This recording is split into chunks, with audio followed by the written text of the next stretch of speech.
പിതാവിൻ്റെയും പുത്രൻ്റെയും പരിശുദ്ധാത്മാവിൻ്റെയും നാമത്തിലാണ്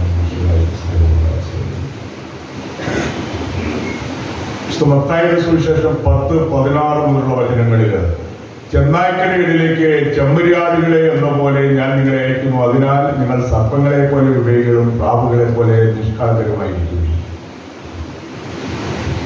ഈശോയുടെ സഹനം, അതിന് പിന്നാലെ വന്ന ശിഷ്യന്മാരോട്, യേശുവിന്റെ അനുയായികളായ യേശുവിന്റെ കുറച്ചായ ശിഷ്യന്മാരോട് യേശു മറച്ചു വെച്ചില്ല. നിങ്ങൾ എനിക്ക് സാക്ഷികളാകുന്നു. അപ്പോൾ യേശു കുരിശിൽ മരിച്ചതുപോലെ യേശുവിന്റെ സഹനത്തിൽ പങ്കുപറ്റുന്നതാണ് രക്തസാക്ഷിത്വം എന്ന് പറയുന്നത്. അങ്ങനെയുള്ള രക്തസാക്ഷികളെ, വിശ്വാസത്തിന് വേണ്ടി ജീവൻ കൊടുത്തവരെ സഭയെന്നും അവരെ ആദരിക്കുന്നുണ്ട്, വണങ്ങുന്നുണ്ട്. കാരണം ഒരു മനുഷ്യന് ദൈവം നൽകുന്ന ഏറ്റവും വലിയ അമൂല്യദാനമാണ് ജീവൻ എന്ന് പറയുന്നത്. അങ്ങനെ ദൈവം നൽകിയ ജീവനെ സൃഷ്ടാവായ ദൈവത്തിന്റെ മഹത്വത്തിനു വേണ്ടി സമർപ്പിക്കലാണ്. അതാണ് രക്തസാക്ഷിത്വം എന്ന് പറയുന്നത്. ദൈവമാണ് ജീവൻ നൽകിയത്, അതിനെ അംഗീകരിക്കുക. അപ്പോൾ ആ ക്രിസ്തീയ വിശ്വാസത്തിന് വേണ്ടി രക്ഷകനായ യേശുവിന്റെ വിശ്വാസത്തെ പ്രതി ജീവൻ സമർപ്പിക്കുന്നതാണ്. അവർക്ക് രക്ഷപ്പെടാൻ പലർക്കും രക്ഷപ്പെടാൻ അവർ തയ്യാറായില്ല എന്നുള്ളതാണ്. ജെറമ്യ പ്രവാചകൻ 11-ാം അധ്യായം 18-20 വചനങ്ങളിൽ ജെറമ്യായ്ക്കെതിരെ ഗൂഢാലോചന നടത്തുന്നു. അപ്പോൾ യേശുവിന് മുമ്പ് ഉണ്ടായിരുന്ന പ്രവാചകനാണ് ജെറമ്യ എന്നറിയാം. ജെറമ്യ പ്രവാചകനെതിരെ ഗൂഢാലോചന, മനുഷ്യനുള്ള കാലത്തോടെല്ലാം ഗൂഢാലോചനകളുണ്ട്. അവിടുന്ന് അവരുടെ ദുഷ്കൃത്യങ്ങൾ എനിക്ക് കാണിച്ചു തന്നു.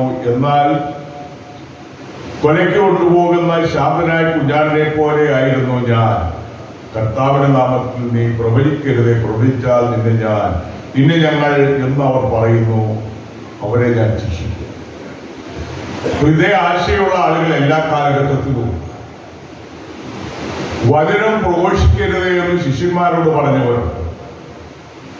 കൊറിന്തോസ്യർക്കുള്ള ലേഖനം 2:4-7 വചനം പറയുന്നത് മിശിഹായെ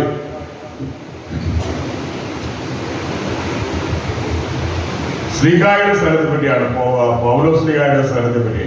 എന്നാൽ പരമമായ ശക്തി ദൈവത്തിൻ്റെതാണ്, ഞങ്ങളുടേതല്ല ഇത് വെളിപ്പെടുത്തുന്നതിന് ഈ നിധി മൺപാത്രങ്ങളിലാണ് ഞങ്ങൾ വെച്ചിട്ടുള്ളത്. ഞങ്ങൾ എല്ലാ വിധത്തിലും ജനിക്കപ്പെടുന്നുവെങ്കിലും തകർക്കപ്പെടുന്നില്ല, പീഡിപ്പിക്കപ്പെടുന്നുവെങ്കിലും പരിത്യക്തരാകുന്നില്ല. ഞങ്ങളുടെ ക്ലേശങ്ങൾ നിസ്സാരവും ക്ഷണികവുമാണ്, അവയുടെ ഫലം അനുഭവമായ മഹത്വം. അതാണ് പൗലോസ് ശ്ലീഹായ്ക്ക് പറയാനുള്ളത്.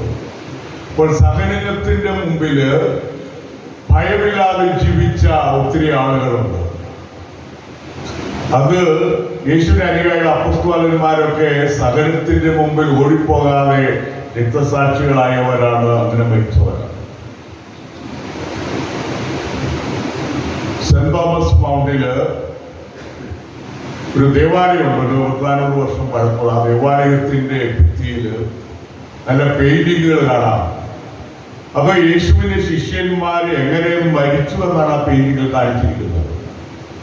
ഒരു വലിയ ദേവാലയമൊന്നും അല്ലെങ്കിലും വളരെ മനോഹരമായിട്ട് അവിടെ ചിത്രീകരിച്ചിട്ടുണ്ട്. ഓരോ ശിഷ്യനും, കർത്താവിന്റെ ശിഷ്യന്മാർ ഓരോരുത്തരും എങ്ങനെയാണ് മരിച്ചത്. ചിലര് കുരിശിൽ തറയ്ക്കപ്പെട്ടു, കൊല്ലപ്പെട്ടു. അതുപോലെ വിവിധങ്ങളായിട്ടുള്ള പീഡനങ്ങൾ കൊണ്ട് മരിച്ചവര്, കുന്നത്താനുള്ള കുത്തം കൊണ്ട് കുന്നുകളുള്ള ആ കുത്തേറ്റ് മരിച്ച, രക്തം ചിന്തി മരിച്ച തോമാസ് ശ്ലീഹായെ പോലെ എല്ലാവരെയും, ഓരോ ശിഷ്യന്മാരെയും ഇവിടെ പെയിന്റിങ്ങിൽ വെച്ചു. നമ്മൾ റോമിൽ ചെന്നാൽ കൊളോസിയം എന്ന് പറയുന്ന ഒരു സ്മാരകമുണ്ട്, വലിയൊരു കെട്ടിടമാണ്. അവിടെ 50,000 പേർക്ക്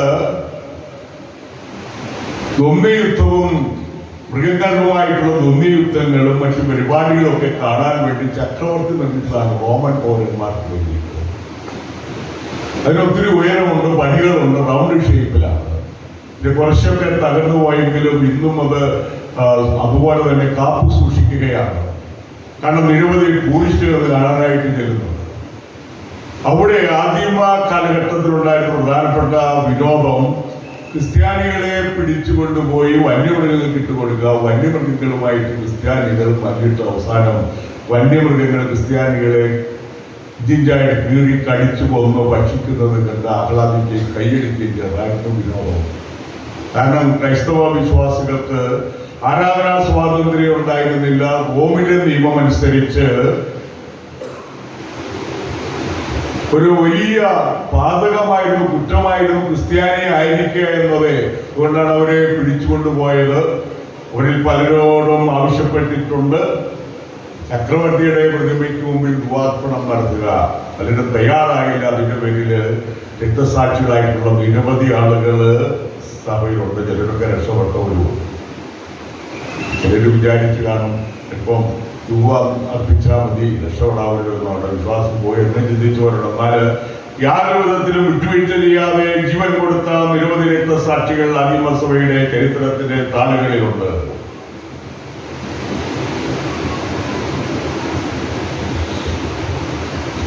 നമ്മളിന്ന് വിശുദ്ധ ഗീവർഗീസ് സഹദായുടെ തിരുനാൾ ആചരിക്കുകയാണ്. ഇംഗ്ലീഷിൽ സെന്റ് ജോർജ് എന്ന് പറയാം. Saint George umbrella. അതുപോലെ സെന്റ് ജോർജിന്റെ നാമത്തിൽ ഒത്തിരി പള്ളികളുണ്ട്. പ്രസിദ്ധമായ കേരളത്തിലെ ചില പള്ളികൾ സെന്റ് ജോർജിന്റെ നാമധേയത്തിലാണ്, ഗീവർഗീസ് സഹദായുടെ നാമത്തിലാണ്. അരുവിത്തറ വനായില്, ചങ്ങനാശ്ശേരി എടത്വ, അതുപോലെ എറണാകുളം രൂപതയില് വലിയൊരു ദേവാലയമാണ് എടപ്പള്ളി, അതുപോലെ കോതമംഗലം മുതൽപ്പാട്. ഇതെല്ലാം പ്രസിദ്ധമായ നിരവധി ആളുകൾ തീർത്ഥാടനത്തിന് വേണ്ടി ചെയ്യുന്ന ദേവാലയങ്ങളാണ്. നമ്മൾ വിശുദ്ധ ഗീവർഗീസ് സഹദായെ പറ്റി പറയുമ്പോൾ അദ്ദേഹം രക്തസാക്ഷിയായിട്ടും മരിച്ചു. അദ്ദേഹം പട്ടാളക്കാരനായിരുന്നു. AD 275 കപ്പനോച്ചിയായി ജനനം. ഡയക്ലീഷ്യൻ ചക്രവർത്തിയുടെ പട്ടാളക്കാരനായിരുന്നു. അപ്പോൾ അദ്ദേഹം ക്രിസ്തീയ വിശ്വാസിയാണെന്ന് അറിഞ്ഞു കഴിഞ്ഞപ്പോൾ ആ വിശ്വാസം ത്യജിക്കുന്നതിന്റെ അടയാളമായിട്ട് ഈ ധൂപാർപ്പണം ചക്രവർത്തിയുടെ പ്രതിമ, ചക്രവർത്തിയെ രാജാവായിട്ട് അല്ലെങ്കിൽ ദൈവമായിട്ട് ആരാധിക്കുന്ന ശൈലികൾ റോമിലുണ്ടായിരുന്നു. അതാണ് ചക്രവർത്തിയുടെ പ്രതിമ വന്ദനം എന്ന് പറയുന്നത്. ധൂപമർപ്പിക്കണം ചക്രവർത്തി പ്രതിമയ്ക്ക് മുമ്പിൽ. എന്നാൽ സെന്റ് ജോർജ് തയ്യാറായില്ല. ഞാൻ ക്രിസ്തീയ വിശ്വാസിയാണെന്ന് ഏറ്റുപറഞ്ഞുകൊണ്ട് അവസാനം രക്തസാക്ഷിയായിട്ട് മരിക്കുകയാണ്. AD 303 ചിരച്ഛേദം ചെയ്യപ്പെട്ട് രക്തസാക്ഷിയായ എന്നാണ് പുസ്തകങ്ങളിൽ പറയുന്നത്. ഈ ഓരോ ക്രൈസ്തവനും സാക്ഷികളാണ്. യേശുവിന് സാക്ഷ്യം വഹിക്കാനായിട്ട് കടപ്പെട്ടവരാണ് ജീവിതം കൊണ്ട്. ആ സാക്ഷ്യം വഴിയാണ് മറ്റുള്ള ആളുകൾ യേശുവിനെ പറ്റി അറിയുകയും വിശ്വാസത്തിലേക്ക് കടന്നു വരികയും ചെയ്തത്. അതുകൊണ്ടാണ് ഈ സഹനം വഴിയുള്ള സാക്ഷ്യം വഴി ഒരു വ്യക്തിക്ക് നൽകുന്ന ഏറ്റവും അമൂല്യമായ ദാനം പോലെ ജീവനാണ്. ജീവൻ, നമ്മുടെ ജീവൻ നിലനിർത്താൻ വേണ്ടിയാണ് അധ്വാനിക്കുകയും ആഹാരം കഴിക്കുകയും പ്രയത്നിക്കുകയും ഒക്കെ ചെയ്യുന്നത്. ആ അമൂല്യദാനമായ ജീവന്റെ ദാതാവായ ദൈവത്തിനും വിശ്വാസത്തിനു വേണ്ടിയുള്ള സമർപ്പിക്കലാണ് രക്തസാക്ഷിത്വം എന്ന് പറയുന്നത്. തള്ളി പറഞ്ഞാൽ രക്ഷപ്പെടാൻ തള്ളി പറയാനായിട്ട് തയ്യാറായില്ല. അങ്ങനെ ജീവൻ സമർപ്പിച്ച ആയിരക്കണക്കിന് ആളുകൾ കഴിഞ്ഞ കാലങ്ങളിലുള്ള ഇക്കാലഘട്ടത്തിലും. ആർച്ച് ബിഷപ്പ് റൊമേനെ വിശുദ്ധ ബലി അർപ്പിക്കുമ്പോൾ ആളുകൾ വെടിവെച്ചു. വേറൊരു വൈദികനെ വിശുദ്ധ ബലി അർപ്പിക്കാൻ ഫ്രാൻസിൽ തലയർത്തു. കുറേയേറെ 10-20 ആളുകളെ ആഫ്രിക്കൻ രാജ്യത്ത് മുഖമെല്ലാം മൂടിക്കെട്ടിട്ട് കഴുത്തറുത്തു പോകുന്നു. ഇങ്ങനെ എന്തല്ല വെടിവെച്ചു പോകുന്നു. ഇത് അടുത്ത കാലത്ത് നടന്നതാണ്. അടുത്ത കാലത്ത് ഏതാനും വർഷങ്ങൾക്ക് കൂടി. അങ്ങനെ നിരവധി ആളുകൾ പീഡിപ്പിക്കപ്പെടുന്നുണ്ട്.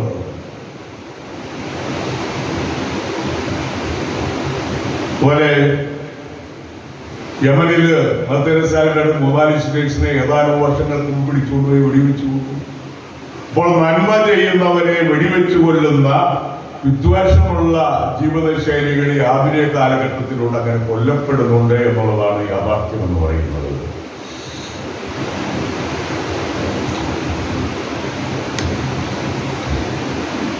വിശുദ്ധ സെന്റ് ജോർജിന്റെ